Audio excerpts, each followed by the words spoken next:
Hi, I'm Curtis Hallstrom. And I'm Ryan McBeth. I'm preparing the range. And today I'm traveling to Ohio to see if commercially available AR-15s would be a good battle rifle if they were sent to Ukraine. Face it the opposite direction. There you go. It's the morning. It's fine.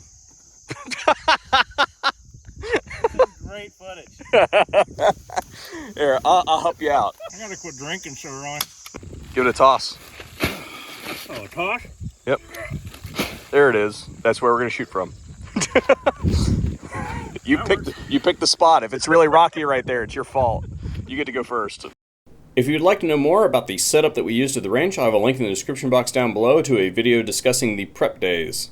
But the general gist of the test is that I selected 3 rifles, a 1-9, a 1-8, and a 1-7 twist to shoot 3 different types of ammunition, 193, 855, and a 77 grain match loading from Fiocchi. Both shooters are going to take 3 rounds at distances of 50, 100, 200, and 300 yards and observe differences in performance. I'll be flashing groups up on screen for you guys to observe, but most of this video is going to be the fun bits from the testing, and we will regroup at the timestamp on screen to discuss the findings. Outstanding. That's some good shooting. No, we've got some dispersion going on here, right? So this behavior is suspect to me. Why did we land 2 rounds right on top of each other and then 1 all the way up here? What I'm going to say about this is that if you look at these holes, they're round. No, you might think that that's silly. Well, it's not keyholing. Yeah, it's not keyholing right now, but we need to trace that over time and distance. This just came out of that gun, which I need to check the footage. But if I didn't charge this gun when I got down and you were using the 3-round magazine, then there's only one place this this round could have come from, which means you didn't shoot your 3rd round. You might be right. Which would be why there were only 2 bullet holes. That could be the case. So you may not have missed as bad as we thought. It could be a dumb infantryman who can't count. I thought you were in the Army.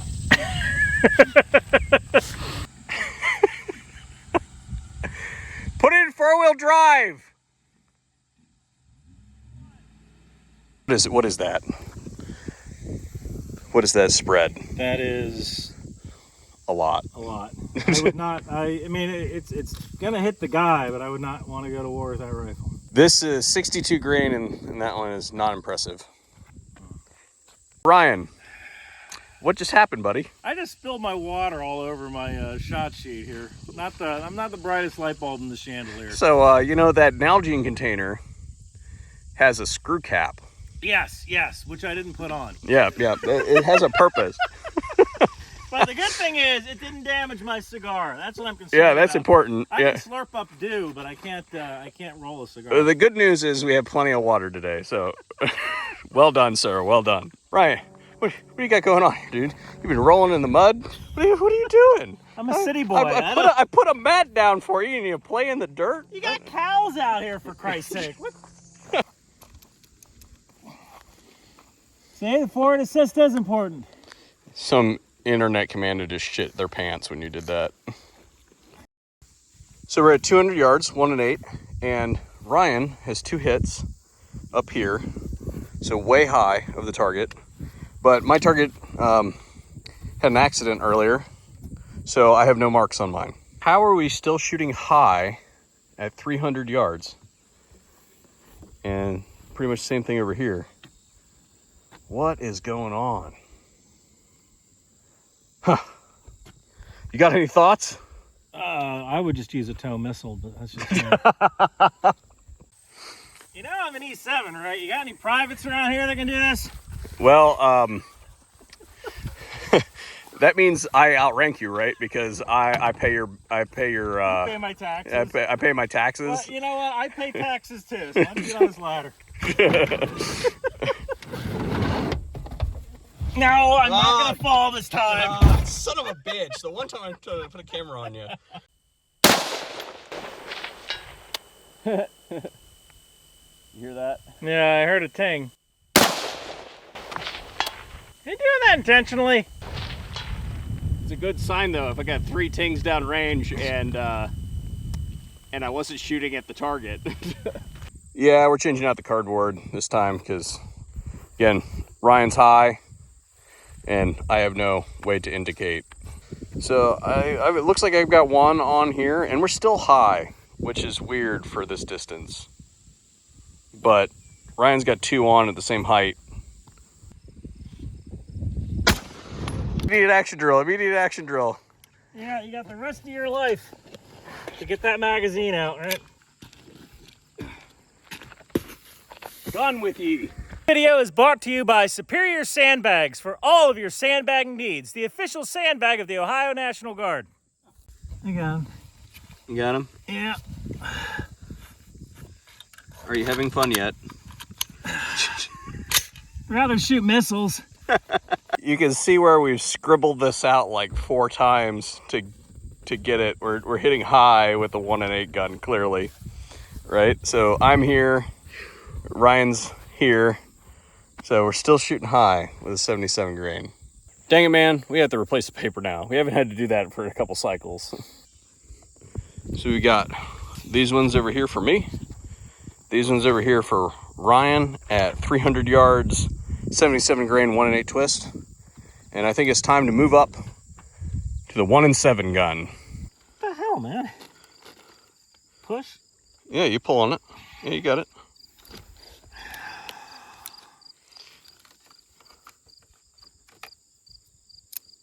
Oh, somebody's getting cut. No one's getting cut. You know, the camera makes it look like makes you look like a lobster right now, but you're really not that burnt. I'm an Irishman. I get burned looking at pictures of the sun. Gonna rain, gonna rain, gonna rain. But we've got my group and Ryan's group, 55 grain. And look at these holes. They do not look nice and round. Yeah, see what I was saying about the holes being kind of weird shaped? Right, they're getting a little bit oblong in a few places. Not all of them. 3.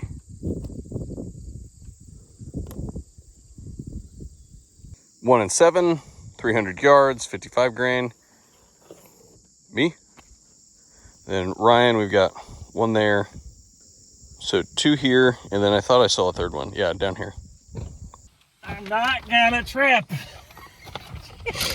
Right. Get pretty pictures of guns and Ryan. Like I was doing a range day for the Army and setting all the standards.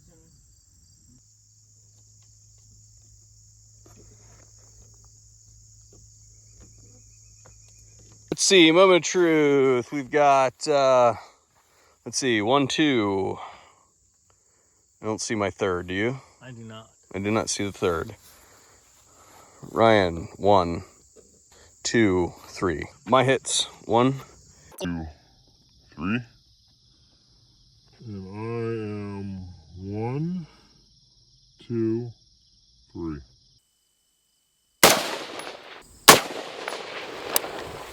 So, Ryan, why does my target have bullet holes in it? Probably because I shot it. I see 2 bullet holes over here and 4 bullet holes over here. Sir, I see some tomfoolery here. You know, it could have moved. Kurt. Ryan, 1, 2, 3. Did I? No, okay, good. I was like, oh no, did I miss? No, we have bullet holes here. But I don't know. I don't see my third. Yeah, what about you? What I you got nothing. You got 1 here. All right, 1. Oh, I'm not sure, Ryan. You might have won this round. I got 1, 2, 3. Right? And you got 1, 2, 3. So I'm a little concerned about the 200, but it's coming back down here at the 300. I was concerned about the fact that you didn't have 2. You only had 2 bullets on your 100. We're done. Thank God. Are you ready for the late video hook? Because here it comes. Are commercially available AR-15s produced in the United States today viable tools to drop into a war zone like the Ukraine?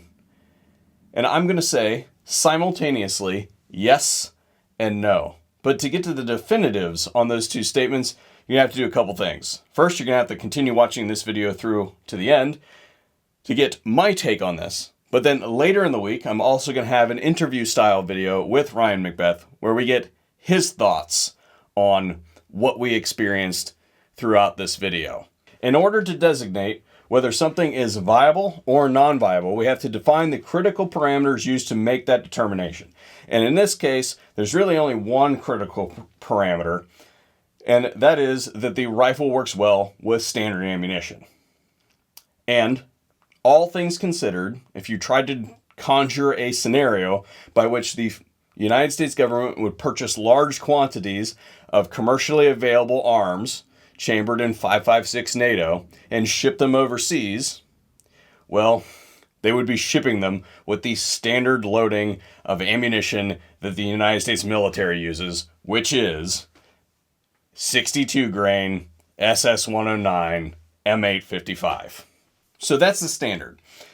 On either side of that, we have a light bullet in the 193 and a heavy bullet in the 77 grain match grade that we tested. And that tells us different things about the characteristics of the firearm and its capabilities. So right out the gate, I'm going to tell you that if you're talking about 1-in-9 twist AR-15s, then they are a non-viable tool. Basically, performs like crap with 62 grain ammunition. Just about any way that you slice it.